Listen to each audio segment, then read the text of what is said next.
नमस्कार, मी भीमराव खराळे पाटील, BKP24 मराठीमध्ये आपल्या सर्वांचं स्वागत। आज नवीन दिवस, नवीन विषय, नवीन दिवसाची नवीन अशी चर्चा। आज चर्चा घेऊन आलोय म्हणजे बघा, दसऱ्याला शिवसेनेचा मेळावा असतो शिवसेनेचा, आणि त्या मेळाव्यामध्ये अगदी जहरी टीका एकमेकावरती केलेली आहे। म्हणजे शिवसेनेचे यंदा 2 मेळावे झाले, आणि 2 मेळावे कोणाकोणाचे झाले बघा। एक एकनाथ शिंदेचा आणि एक उद्धव ठाकरेचा। आता 2 मेळावे झाले, या 2 मेळाव्यामध्ये एकमेकावरती जोरदार प्रहार, जोरदार टीका करण्यात आली। एकनाथ शिंदेंनी शिवसेनेवर उद्धव ठाकरेवर टीका केली, तर उद्धव ठाकरेंनी एकनाथ शिंदेवर टीका केली। त्यातच आता बाळासाहेब ठाकरे यांचा मृत्यू झाला आणि मृत्यूदेहाची विटंबना करण्यात आली, असा सनसनाटी आरोप रामदास कदम यांनी केलाय। तर रामदास कदम हा वेडा माणूस आहे, बेवडा माणूस आहे, त्याला वेड्याच्या पितळात दाखल करा, असं काहीच एकनाथ शिंदे यांच्या गटाकडून टीका करण्यात आली, भास्कर जाधव यांच्याकडून। तर असे वेगवेगळे आरोप, म्हणजे हे आरोप का होत आहेत, म्हणजे उद्धव ठाकरेच्या शिवसेनेवरती अजून आरोप, म्हणजे विकास बाजूला राहिला, परंतु ह्या आरोपातच का जखडून गेलेला आहे महाराष्ट्र सगळा।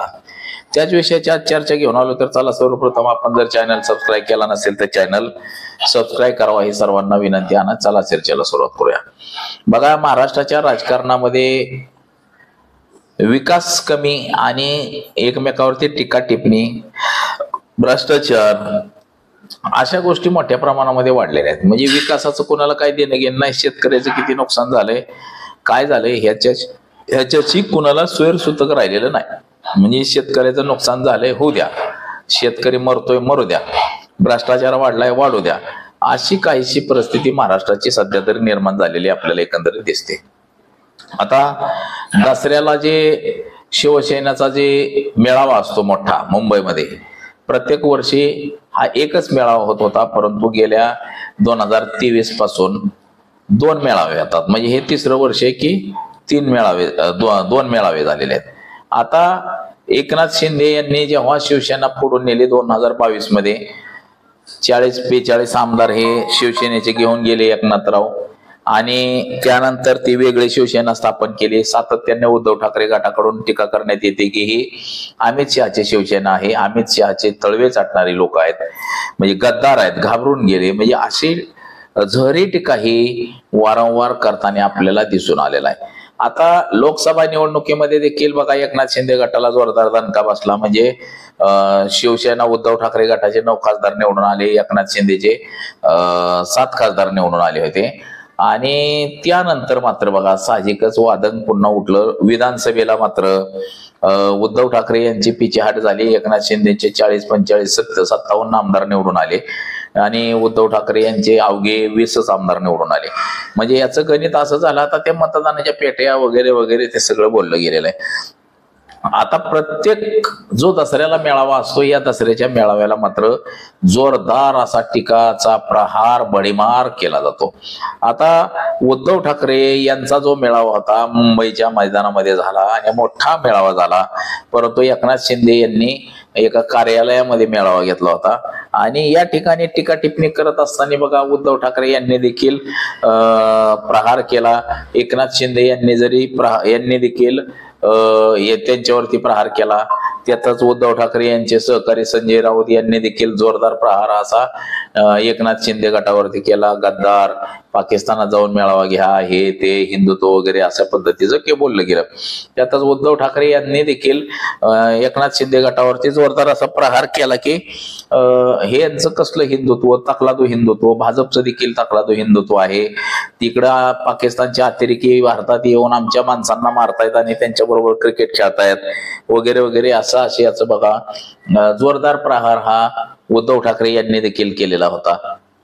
आणि त्याला उत्तर देताना मात्र एकनाथ शिंदे असतील, त्यांनी देखील जोरदार असा प्रहार केलेला आहे। उत्तर देताना एकमेकावर टीका टिप्पणी, चिखलफेक हे मोठ्या प्रमाणामध्ये झालेलं आहे। आता असं जरी असलं तरी बघा, जे रामदास कदम आहेत, आता उद्धव ठाकरे यांनी सांगितलं होतं की बाबा तुमचे बार चालवणाऱ्या मंत्र्यांना अगोदर काढा, म्हणजे उद्धव ठाकरे यांनी ती जरी टीका केली होती. आता याला रामदास कदम यांनी वेगळंच वळण दिलं. आता रामदास कदम यांनी टीका करताना एकदम खालची पातळी, नीच पातळी गाठलेली आहे. आता त्यांनी असं म्हटलेलं आहे की उद्धव ठाकरेंनी बाळासाहेब ठाकरे मेल्यानंतर 2 दिवस त्यांना तसंच ठेवलं. त्या बॉडीची, बाळासाहेब ठाकरेच्या बॉडीची विटंबना करण्यात आली. कोणाच्या तरी सह्या घ्यायच्या होत्या, कोणतरी बाहेर नाही यायचं होतं, अंगठे घ्यायचे होते त्यांचे, आणि त्याच्यामुळे ती बॉडी तशीच ठेवली. त्याच्यामध्ये शरद पवारांना देखील गवण्यात आलेला आहे. म्हणजे शरद पवार देखील उद्धव ठाकरेंना म्हणले, मिलिंद नार्वेकरला, अरे मिलिंद, ही बॉडी एवढे दिवस कशामुळे ठेवलेली आहेत, कशाला त्याची विटंबना करता, असं रामदास कदमांनी सांगितलेलं आहे. आता त्यावरनं म्हणजे रामदास कदमांची टीका टिप्पणी आपण पाहिलेली, कशा पद्धतीने रामदास कदमांचं बोलणं आहे, काय आहे. आणि मग हे सगळं असे असताना बघा, आता रामदास कदम यांच्यावरती देखील शिवसेना उद्धव ठाकरे गटाकडून प्रहार केला जातोय. भास्कर जाधव यांनी तर हा वेडा माणूस आहे, पागल झालेला आहे, याला येड्याच्या इस्पितळामध्ये दाखल करा, असं त्यांनी बोललेलं आहे. म्हणजे बघा काय परिस्थिती, राजकारणाचा स्तर जो आहे हा किती ढासळलेला आहे.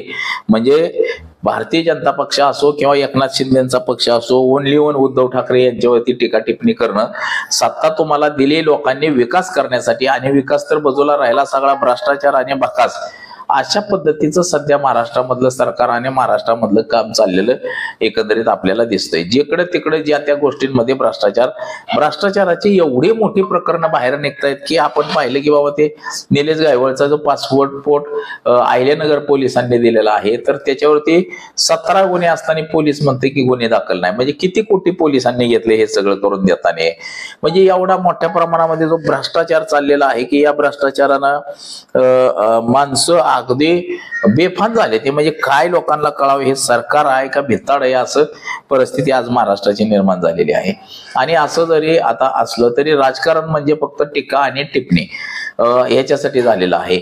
आता हे रामदासबाई यांनी जे आरोप केलेले आहेत, या आता आरोपांमध्ये कितपत सत्य आहे, कितपत तथ्य आहे, हा देखील महत्वाचा प्रश्न आहे. आणि याच्यावरती रामदास कदम यांच्यावरती देखील टीका टिप्पणी करण्यात आलेली आहे की म्हणजे हे खोटे आरोप आहेत, चुकीचे आरोप आहे, कशा पद्धतीनं आकसापोटी हे उद्धव ठाकरेंवरती आरोप केले जातात की काय, हा देखील त्याच्यातून आता संशोधनाचा विषय झालेला आहे. म्हणजे खरंच आकसापोटी हे सगळं घडतंय का, हे देखील बघणं आता गरजेचं आहे. परंतु सर्वसामान्य जनतेला तुमची टीका टिप्पणी ऐकण्यापेक्षा लोकांना विकास महत्वाचा आहे, आणि तो विकास तुम्ही कशा पद्धतीने करताय हेच महत्वाचं आहे. परंतु ते सगळं सोडलं आणि राजकारण हे सध्या आता जोरदार सुरू झालेलं आपल्याला एकंदरीत दिसतंय. तर बघा, आज एवढंच. कॅमेरामन अनिकेत मी भीमराव कडेल पाटील, BKP 24 मराठी, इंदापूर, पुणे.